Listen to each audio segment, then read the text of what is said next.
네, 감사합니다.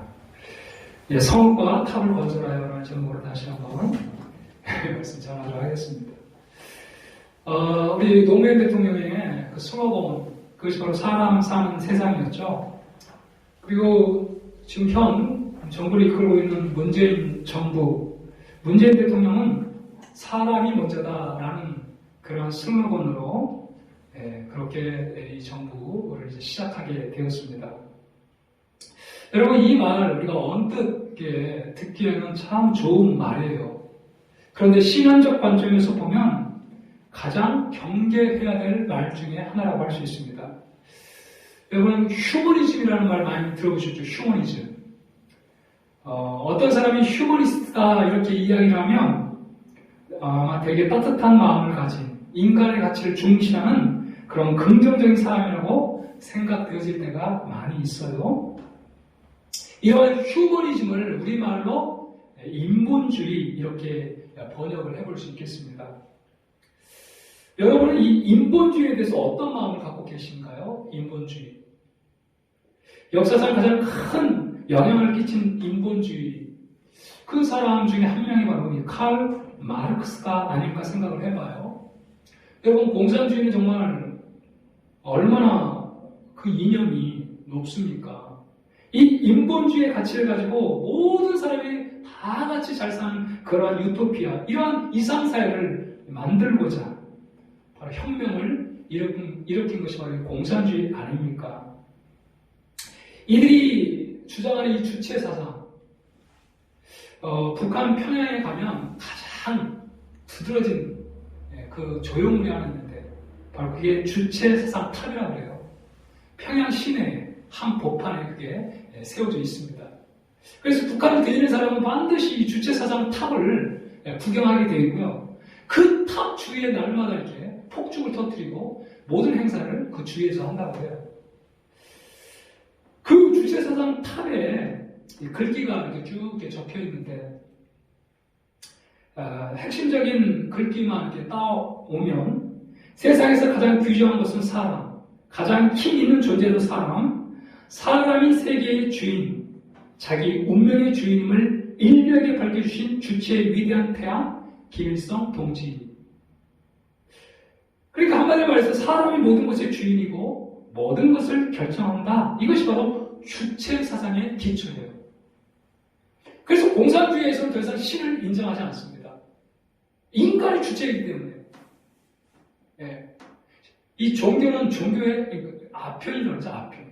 인간을 이렇게 주체 자리에서 이끌어내리는, 그것이 이제 종교라고 해가지고 종교를 아예 말살시켜버리죠. 그래서 공산주의가 들어오는 나라, 또 들어가는 나라마다 그렇게 기독교가 탄압을 받고 했던 이유가 바로 그러한 이유입니다. 그러나 이런 사상은요, 공산주의뿐만 아니라 민주주의에서도 동일하게 나타나는 사상이에요.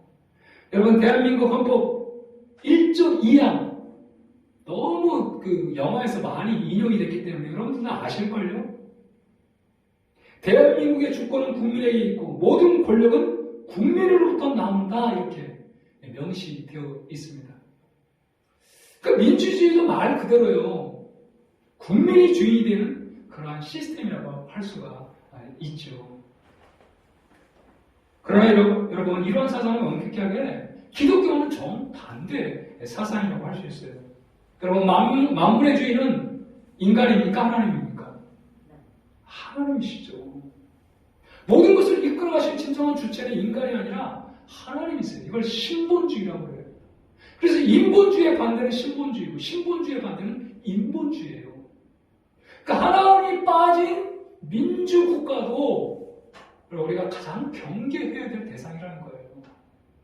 하나님이 밑바닥에 깔리지 않는 모든 인본주의, 민주주의도 여러분 가장 경계해야 될 대상이라는 사실을 우리는 기억해야 합니다.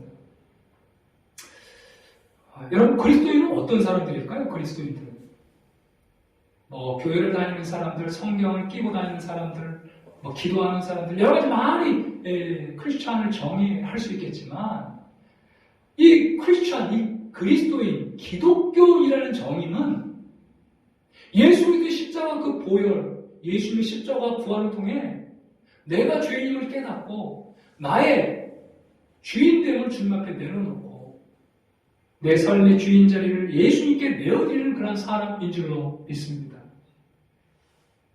나의 삶의 방향키를 내가 정하는 것이 아니라 예수님이 정할 수 있도록 주님 앞에 순종하는 사람, 그게 크리스천이고 나의 꿈과 내가 원하는 삶을 향해 나아가는 그러한 삶이 아니라 하나님과 꿈과 하나님의 꿈과 하나님께서 원하시는 삶을 살기 위해 몸부림치는 바로 그 사람. 여러분, 그 사람이 진짜 크리스천, 기독교인인 줄로 믿습니다. 여러분, 그래요. 오늘 본문에 보면요, 사단의 유혹을 받아 하나님같이 되고자 선악과를 먹었던 이 아담과 하와처럼 스스로 하나님같이 되고자 동방 신할 평지에서 바벨탑을 쌓았던 이런 사람들의 모습을 보게 된다는 것이죠.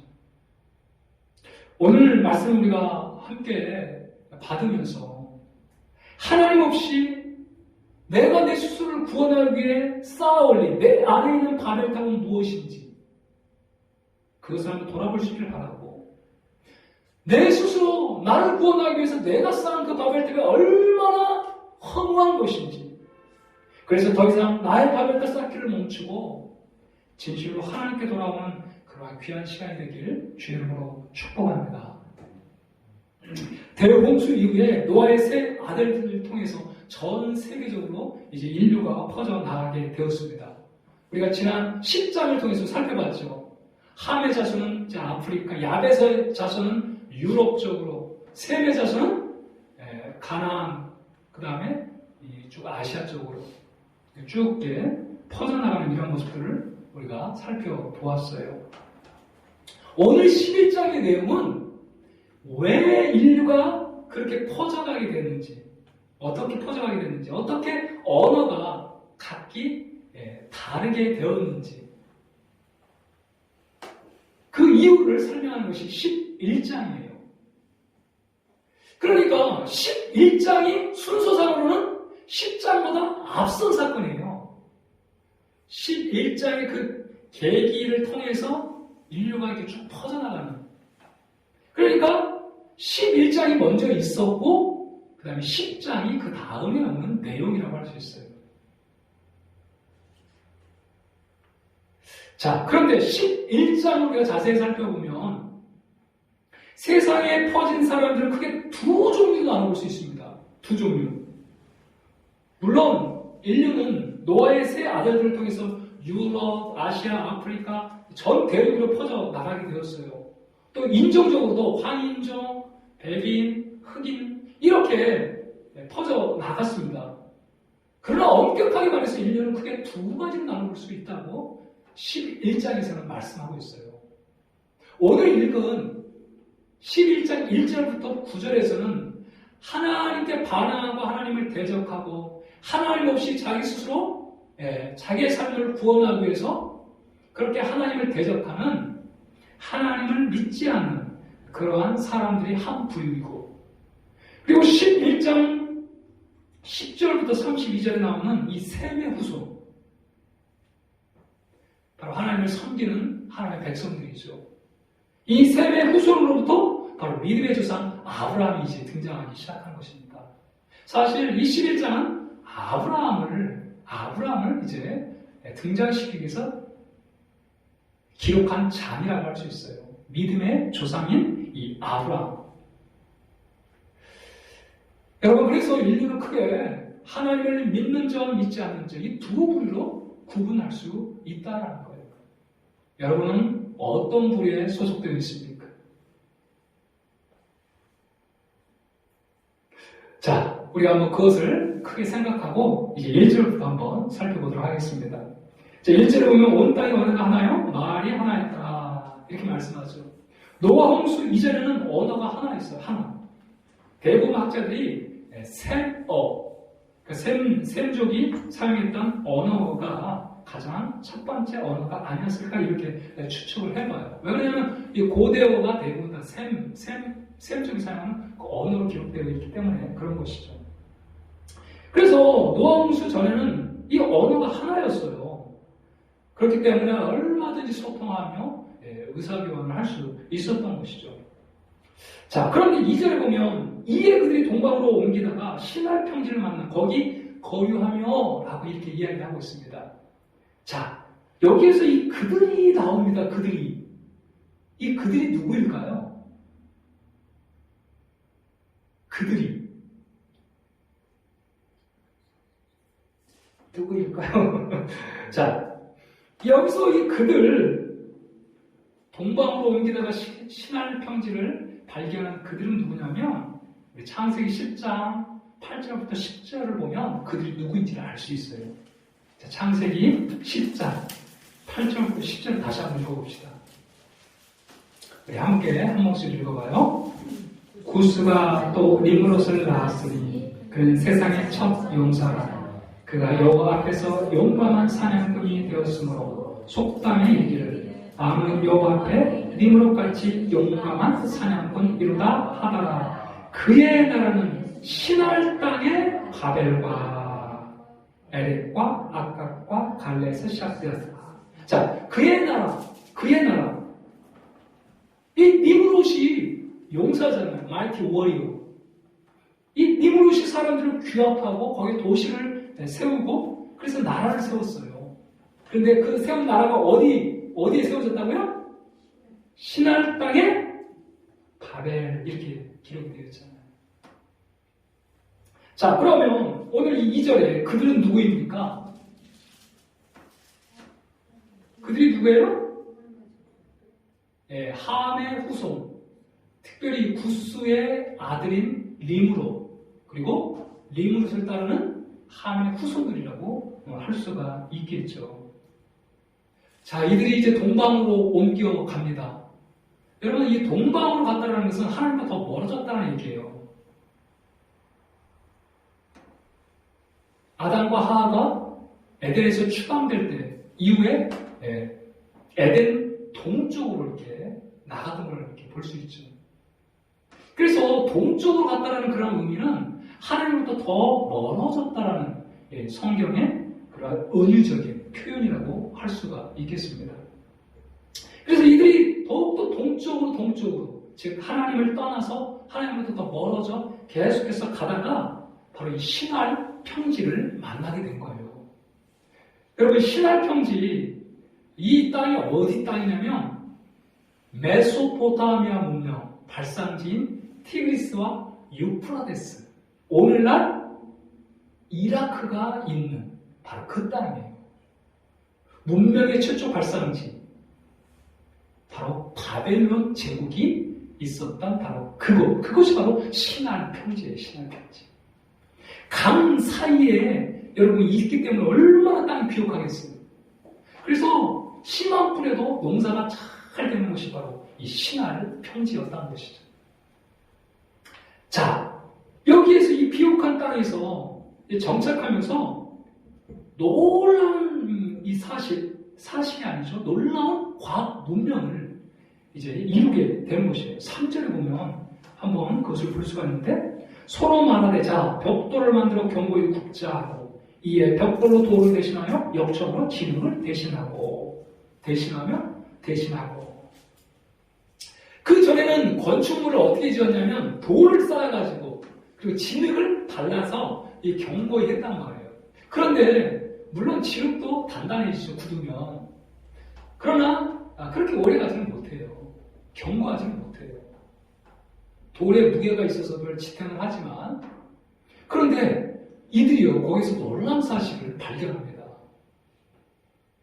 흙을 구워가지고 벽돌을 만들어내요. 그래서 돌보다 더 단단한 재료를 비로소 개발을 해내는 것이죠. 그리고 이 역청이라고 하는 타르, 오늘날 말하면 이 아스팔트를 말해요. 아스팔트. 벽돌에다가 아스팔트를 발라가지고 아주 견고한 탑들을 이제 건축을 세워가기 시작하는 거예요. 지금도 발견되는 이 지구라트, 엄청난 크기의 이 지구라트, 피라미드, 여러분 이런 것들을 어떻게 지을 수 있었겠어요? 바로 그러한 벽돌과 또 이러한 역청들이 있었기 때문에 가능하게 된 것이죠. 자, 이런 것들을 이거를 개발을 하고 이 과학 문명을 이루어낸 것이죠. 그래가지고 거기에서 이제 도시를 건설하기 시작한 것입니다. 집들을 짓고 도시를 형성하고. 그래서 그들이 이제 하는 일을 한번 보십시오. 사절에 보면 이처럼 기술을 발전시켜서 이제 무엇을 하는가요? 중요한 것은. 자, 처음에 뭘 합니까? 사절에 또 말하되, 자, 뭐와 뭐를 건설합니까? 성읍과 탑을 건설하자. 여러분, 성읍과 탑을 건설하는 건 좋은 거잖아요.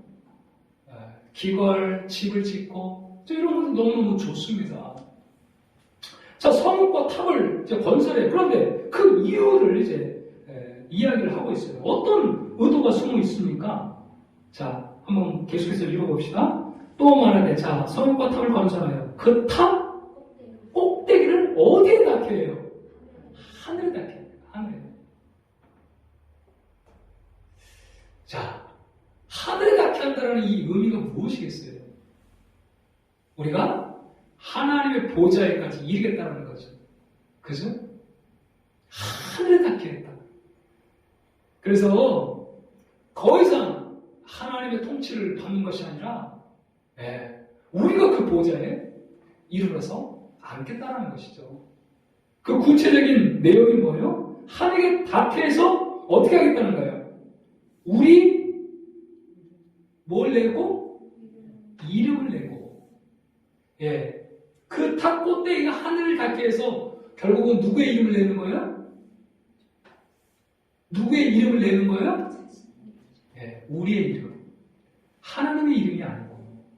마땅히 노아의 후손이면 노아의 방주에서 그들을 건지고 새 생명을 주신 그 하나님의 은혜에 감사하면서 하나님의 이름을 높이고 하나님만이 우리의 생명의 구원자라고 하나님의 이름을 높여야 하는 것이 당연함에도 불구하고 하나님의 전적인 은혜로 구원받은 이 노아의 후손들이 하나님의 이름 대신에 누구의 이름을 지금 낸다는 거예요?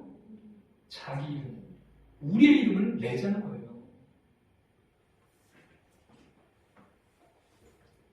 자, 그러니까 우리가 이 말씀을 통해서 무엇을 알 수 있습니까? 인간이 하나님의 위치에 이르겠다는 거예요. 내가 하나님 되겠다는 거예요. 인간의 교만을 우리가 볼 수가 있습니다. 세상은 이처럼 늘 자기 이름을 내기 위해 살아갑니다. 내 이름을 내기 위해 상대를 죽여야 하는 시대에 우리가 살고 있습니다. 여러분, 그렇기 때문에 우리는 모든 하는 일의 동기를 잘 살펴봐야 돼요. 우리가 교회에서 하는 일도 하나님의 이름을 내기 위해서 하는 것인지 아니면 내 이름을 내기 위해서 하는 것인지 우리는 매 순간 우리가 하는 일들의 모든 동기를 잘 살펴봐야 되는 것이죠. 왜 그러냐면 인간의 이름을 내기 위해서 하는 그 모든 일들이 한순간에 다 이제 우리가 살펴보겠지만 무너질 수밖에 없기 때문에 그렇다는 거예요. 그것은 교만이죠. 하나님의 자리를 넘보는 그 자체는 교만인 것이죠. 그리고 마지막으로 이름을 내고 그 다음에 마지막으로 뭐라고 그러죠? 이들이 왜 성읍과 탑을 건설합니까? 흩어짐을 면하자고 하는 거예요. 흩어짐을 면하자. 그래서 우리 연합하자! 더 똘똘 뭉치자! 이렇게 이야기하는 거예요. 그런데 이것은 하나님의 축복의 약속과는 정면으로 대치되는 그런 행동들이라고 할 수 있습니다. 하나님은 노아의 후손들에게 복을 주시면서 어떻게 말했죠? 생육하고 번성하여 땅에 충만하라. 온 땅을 다스려라. 온 땅에 나아가 하나님의 하나님 되심을 선포해라. 이렇게 하나님께서 말씀하셨어요. 그래서 흩어지기를 원하셨어요. 그런데 인간들은 지금 높은 탑을 쌓고 자기 이름을 내고 흩어짐을 면하자. 우리 똘똘 뭉치자. 지금 이렇게 이야기를 하고 있다는 거예요. 하나님의 명령에 정면적으로 불순종하고 있다는 것입니다. 세상은 지금도 하나님을 대항해서 힘을 모으고 있어요. 무신론자들은 더 어릴 때부터 똘똘 뭉쳐 하나님을 향해 거세게 도전을 하고 있습니다. 오늘날은 다원주의 사회라고 그러잖아요. 그래서 절대 진리가 없다라고 그렇게 생각하는 우리가 사회에 살고 있어요. 이러한 사회 속에서 예수 그리스도만이 유일한 진리이며 유일한 구원자라고 이야기를 하며 이들은 어떻게 이야기를 합니까? 기독교는 독설이다. 기독교만 구원이 있느냐라고 하면서 공격하기 시작해요. 물론 교회가 잘못해서 비난을 받는 건 당연한 것이에요. 그런데 오히려 교회의 잘못된 이런 부분들을 의도적으로 들추어내가지고 그렇게 기독교를 무너뜨리려고 하는 이러한 세력들이 얼마나 많은지 몰라요. 단순한 기독교 탄압 정도는 아니고요. 모든 일을 체계화해서 하나님을 부정하는 그러한 문화들을 만들어 내고 있다는 거예요. 여러분, 동성애라는 것도요, 인권의 차원으로 우리가 보아서는 안 되는 것입니다. 그 안에는 하나님을 저항하고자 하는 문화가 깔려 있는 거예요. 하나님을 거부하는 이러한 사람들이 그것들을 이용해서 기독교는 편협적이다. 자기들만 생각한다.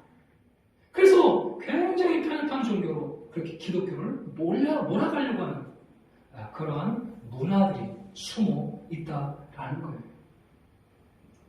여러분, 세상뿐만 아니라 교회도 힘을 규합해서는 안 돼요. 그죠? 사실 대형교회는 하나님이 원하는 스타일이 아니에요. 하나님께서 초대교회가 예루살렘 교회가 대형교회가 됐을 때, 그래서 그들이 흩어지지 하지 않으려고 했을 때 하나님 의도적으로 스데반의 핍박을 통해서 뿔뿔이 흩어버리시는 것을 우리가 볼 수 있잖아요. 그래서 1파 3파로 흩어진 수많은 믿음의 사람들이 구부로도 가서 복음 전하고 아프리카로 나가서 복음 전하고 그렇게 해서 복음이 전 세계적으로 퍼져가게 되었던 거예요. 그렇기 때문에 교회를 계속해서 분립을 해야 됩니다. 저도 제 마음 심령 가운데 적어도 그죠? 한 50명 이상이면 분립을 또 할 수 있었으면 좋겠어요. 분립하고 또 교회는 분립해서 그 지역에 하나님 나라를 선포하는 귀한 사명들을 감당해야 되잖아요. 여러분, 헌금도 마찬가지고요. 쌓아두어서는 안 된다는 것이죠. 계속해서 또 다른 사람을 구제하고 섬기하는 일들에 쓰여져야 됩니다. 교회 돈이 쌓이면 타락하게 되어 있어요.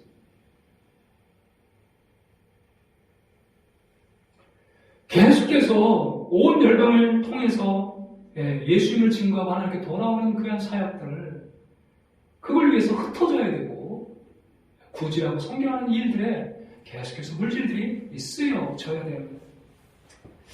그런데 우리가 한번 조금 더 살펴봐야 될 것은 왜 인간들이 이처럼 흩어지기를 면하고자 하는 것일까? 왜 우리가 똘똘 뭉치자, 흩어지기를 면하자 이렇게 이야기를 하는 것일까요? 여러분 한번 생각해 보십시오. 왜 이들이 지금 흩어지기를 면하자고 이야기를 하고 있는 거죠? 불안하기 때문에. 나 혼자는 불안하다. 그래서 우리 이제 도시를 벗어나고 흩어짐을 면하고 우리 함께 똘똘 뭉치자. 하나님을 떠난 인간은 늘 불안합니다. 여러분 아멘입니까? 하나님을 떠난 인간은 늘 불안해요. 하나님의 진노 아래에 있는 인간은 두려움에 쌓여 살아갈 수밖에 없습니다. 아무리 높은 탑을 쌓는다 할지라도요. 아무리 저택에 살고 있다 할지라도요. 아무리 많은 엄청난 돈을 가지고 있다 할지라도 인간의 이 근본적인 불안은 해소되지 않아요. 화려한 명예를 얻고 있다 할지라도 마찬가지입니다. 여러분, 인간의 근본적인 불안은 하나님께 돌아올 때 해결되게 되어 있어요. 전능하신 하나님께서 오늘 또 나를 보호하고 있다는 이 믿음을 갖게 될 때, 여러분, 우리 인간의 근본적인 불안은 해결될 줄로 믿습니다. 이러한 인간의 시도에 하나님이 어떻게 반응하시는지 이제 5절부터 9절에 말씀을 하고 있어요. 5절을 같이 한번 읽어봅시다. 여호와께서 사람들이 건설하는 그 성과 탑을 보려고 내려오셨더라. 하나님이 내려오셨다. 이건 우리가 이해할 수 있는 인간적 표현으로 이렇게 기술을 하고 있는 것이죠. 그죠? 자, 하나님이 내려오셨어요. 이 내려오셨다는 표현을 우리가 잘 생각을 해봐야 되는데, 하나님이 내려오셨대요. 아무리 인간이 탑을 쌓아도 하나님의 자리에 올라갈 수 없다는 성경의 조령 섞인 그런 표현이라고 할 수 있어요. 너희들 아무리 쌓아도 나는 내려와야 돼. 아무리 인간이 탑을 높이 쌓는다 할지라도 하나님은 내려오셔야 돼요. 즉 인간은 결코 하나님께 도달할 수 있다 없다? 없다라는 걸 말씀해주고 있는 거예요. 인간의 한계를 보여주고 있는 것입니다. 실로 인간은 대단하죠. 인간이 상상했던 것들을 이루어냅니다. 과학의 문명이 얼마나 첨예하게 발전하고 있습니까? 우주선을 띄우고요, 달에도 가고요, 이제는 화성에도 무인 우주선을 지금 보냈지만 이제 앞으로 인간이 화성까지도 갈 날이 곧 오게 된다는 거죠. 그럼에도 불구하고 인간은 완전하지 않아요. 인간의 능력은 대단하지만 전능하지 않습니다. 하나님이 인간의 한계를 인정하라고 말씀하고 있어요. 하나님 내려오셔야 돼요. 하늘까지 닿고 하지만 하늘 근처에도 못 가는 거예요. 세계 각 나라가 높은 초고층 빌딩을 지어 지금 경쟁을 하고 있어요. 이것은 높아지고자 하는 인간의 본능을 잘 표현해 주고 있는 것입니다. 세계 최고 빌딩이 아랍에미리트의 이 부르즈 할리파라는 빌딩이에요. 163층의 높이는 828m. 163층.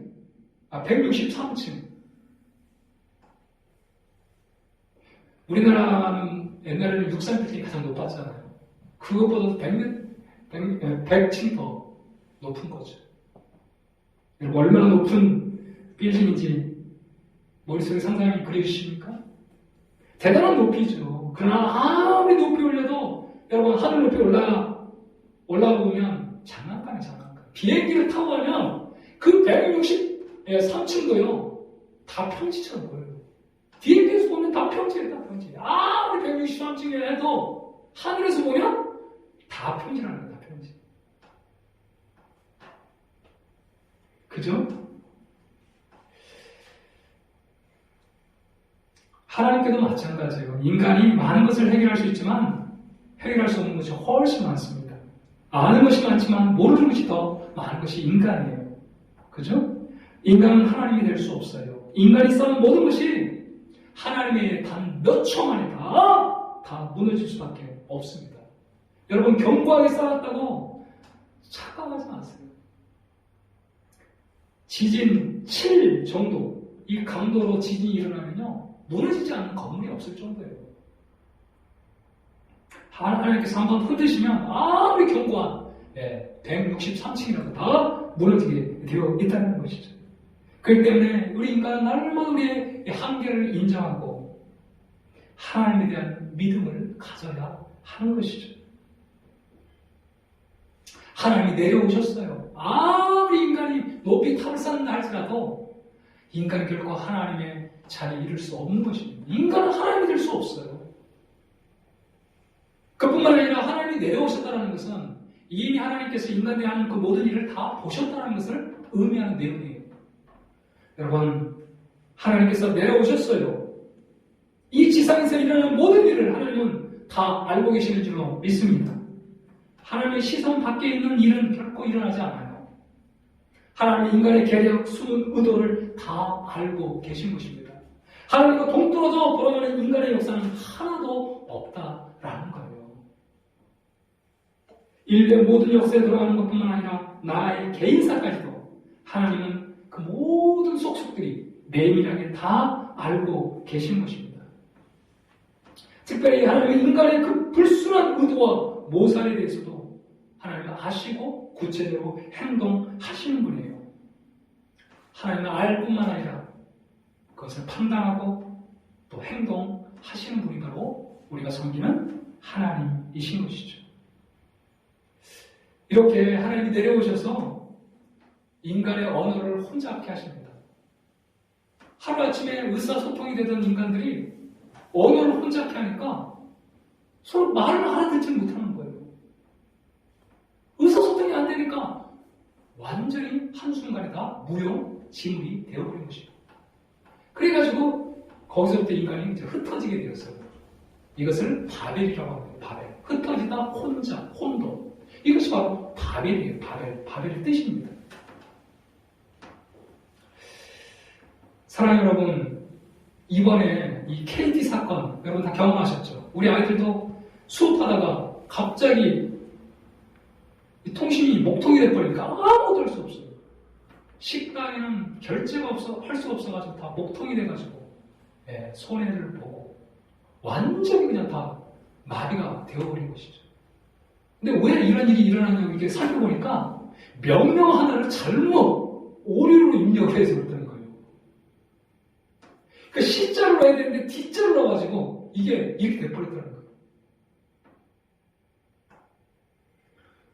여러분, 인간이 만든 모든 과학 문명은요, 오히려 인간을 가장 위협하는 그러한 문명이라는 사실을 아셔야 돼요. 우리 아이들에게도 이제 더 이상 핸드폰을 사주지 않을 수 없어서 핸드폰을 사줬는데 또 걱정이에요. 이 핸드폰과의 전쟁을 이제 싸워야 되는 거예요. 여러분, 집에 와서 다 핸드폰 보고 있어요. 인간의 황폐가 되어갑니다. 과학 문명이 발전해서 편리한 것들은 있지만 인간의 그 따뜻한 정이나 마음들이 다 사라져버리죠. 기계화 돼버리는 거예요, 인간도. 그러니까 인간이 만들어내는 이 과학 문명 이기가 오히려 인간을 파괴하는, 참 아이러니하죠? 인간이 만들어내는 이 모든 과학 문명이 인간을 죽이고 있는 이러한 현실들을 우리가 어떻게 바라봐야 할까요? 하나님을 떠나 인간이 스스로 자기를 구원하기 위해서 만들어내는 모든 과학 문명들은 결국 인간 옥죄는 하나의 도구가 될 수 있다는 것입니다. 인간에게는 오히려 독이 되는 그러한 결과를 낳고 있다는 거예요. 여러분, 하나님 없이 스스로 세우는 인간의 모든 문명들은 한순간에 멸망할 것이라고 말하고 있어요. 인간이 세운 모든 바벨탑은 한순간에 무너질 것이다. 요한계시록 18장 10절에 이 말씀하고 있습니다. 그의 고통을 무서워하여 멀리 서서 이르되 화이도다 화이도다 큰 성 견고한 성 바벨론이요 한 시간에 내 심판이 이르렀다 하였다. 지금까지 쌓아올렸던 모든 인간의 문화가 한순간에, 모든 과학 문명이 한순간에 다 무너지는 그때가 올 것이라고 이야기를 하고 있어요. 사랑하는 여러분, 하나님이 이 바벨탑을 막으신 것, 하나님에게 위협이 되어 막으신 것이 아니라는 것을 우리 꼭 기억해야 됩니다. 우리가 한번 마지막으로 그 말씀을 읽어보겠는데요. 6절을 한번 보겠습니다. 자, 내려오셨어요. 여호와께서 이르시되 이 무리가 한 족속이여 어느덧 하나님으로 이같이 시작하였으니 이후로는 그 하고자 하는 일을 막을 수 없으리로다. 그래서 우리가 내려가서 이제 언어를 혼잡게 하셨던 거죠. 여러분, 하나님께서 인간들이 하는 그 모든 일이 하나님에게 위협이 되기 때문에 하나님이 막으신 것이 아니고요. 이대로 내버려두면 인간 세상이 엉망이 되어버리기 때문에 하나님이 개입하신 것인 줄로 믿습니다. 더 큰 재앙을 피하게 하기 위해서 하나님이 개입하신 거예요. 하나님의 인류 역사, 하나님의 역사를 써가는 일에 있어서 이것이 인간에 의해서 엉망이 되어버릴까봐 하나님이 개입을 하신 것이죠. 인간의 역사의 흥망성쇠는 인간이 쥐고 있는 것이 아닙니다. 여러분, 하나님이 쥐고 계신 줄로 믿습니다. 우리의 진정한 주인은 내가 아니고 하나님이라는 사실을 우리는 기억해야 합니다. 우리는 하나님의 존재를 넘어설 수 없어요. 우리는 반드시 이 금지선을 지켜야 한다는 것입니다. 창조자 하나님을 인정해야 합니다. 그분의 권위, 그분의 자리를 인정해야 합니다. 이것이 인정되지 않을 때 하나님의 심판이 임하는 거예요.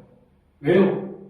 더 이상 하나님은 이 세상에 무질서로 돌아가는 것을 허용치 않기 때문에 그런 것입니다. 아무리 지식이 뛰어나고 과학이 발달해도 하나님을 무시하면 끝이에요. 그렇게 우리는 하나님 앞에 또 겸손해야 하는 줄로 믿습니다. 사랑하는 여러분, 하나님 없이 자신의 힘으로 자기 스스로 자신을 구원하기 위해 싸우려는 이 바벨탑, 이 바벨탑이 내 안에 있는 줄 한번 돌아보십시오. 하나님 없이 내가 내 스스로를 구원하기 위해서 오늘도 끊임없이 쌓아 올리는 그 바벨탑. 어떤 사람은 사람을 통해서 그 바벨탑을 쌓아 올리는 사람이 있어요. 그래서 하나님보다 사람을 더 의지하는 사람이 있어요. 어떤 사람은 하나님보다 물질을 더 쌓아 올려서 그래서 자신의 삶을 견고하게 하는 그런 사람이 있어요. 또 어떤 사람은 하나님보다도 스스로 자기 자신을 구원하기 위해서 그렇게 세상의 명예를 추구하는 그런 사람이 있습니다.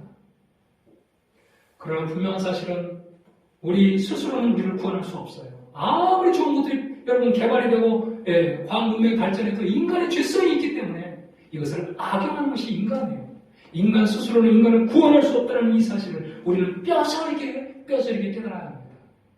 여러분, 우리의 유일한 구원자는 예수 그리스도밖에 없는 줄로 믿습니다. 예수 그리스도만이 우리의 죄를 사해줄 수 있는 유일한 분이요, 우리를 새롭게 지으셔서 하나님 앞에 세울 수 있는 유일한 분, 바로 그분이 예수 그리스도입니다. 여러분, 인간이 흩어짐을 면하자 했을 때 하나님은 뿔뿔 흩으셨잖아요. 그런데 이제 하나님께서 새롭게 언어를 통일하심으로 말미암아 전 세계의 영혼들을 불러모으는 놀라운 일을 우리 사도행전에서 경험하게 됩니다. 사도행전 2장 11절. 성령이 임하시자 그레데인과 아라비인들이나 우리의 각 언어로 하나님의 큰 일을 마음을 듣는도다 하고, 성령이 임하시자 이 방언을 하는데요. 그 당시에 온 세계에 흩어졌던 디아스포라 유대인들이 다 모였잖아요. 각기 언어가 다른 그런 상태에서 다 모였어요. 그런데 성령께서 각기 다른 언어들로 말을 하는데 다 알아듣는 역사가 일어나게 하시는 거죠. 여러분, 인간에 의한 연합이 아니라 하나님에 의한 진정한 연합이 이루어지고 있는 것을 보게 됩니다. 여러분, 하나님이 하셔야 된다는 것을 보여주고 있는 거예요. 인간의 참된 행복과 하나됨은 하나님 안에 있습니다. 여전히 하나님 없이 바벨탑을 쌓아가고 있다면 이제는 회개하고 진심으로 주님께 돌아와야 합니다. 그리고 주님을 믿는 믿음 안에서 우리의 인생의 탑을 쌓아가야 하는 줄로 믿습니다.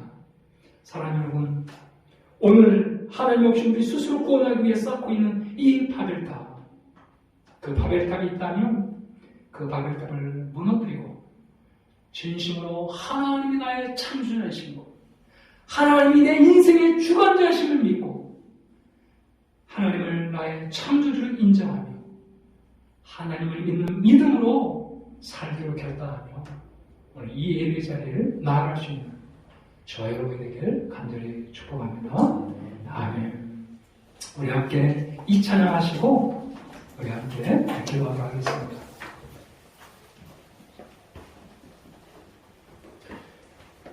성과 탑을 건설하는 그 인간들, 하나님 없이 자기 스스로를 구원하기 위해서 그렇게 성과 탑을 쌓지만 그런 것은 한순간에 무너질 수밖에 없는, 언어 하나만 바꿔도 다 무용지물이 될 수밖에 없는 그런 인간의 한계를 우리가 기억하며 우리의 진정한 창조주요 우리를 구원하신 예수 그리스도 한 분만을 바라보며 나아가기로 결단한 이 찬양을 드렸으면 좋겠습니다.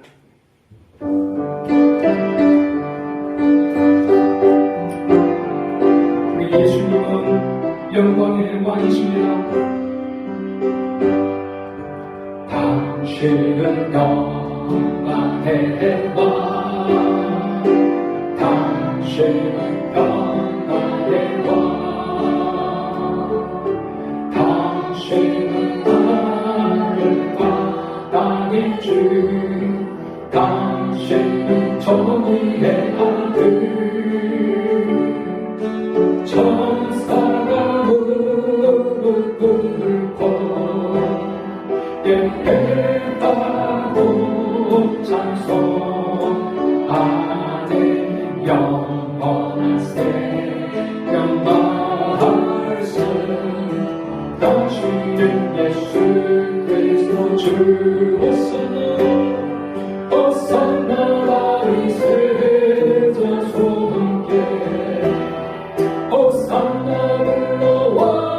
은혜와 는 높은 하늘의 영광을 예수 주 메시아는.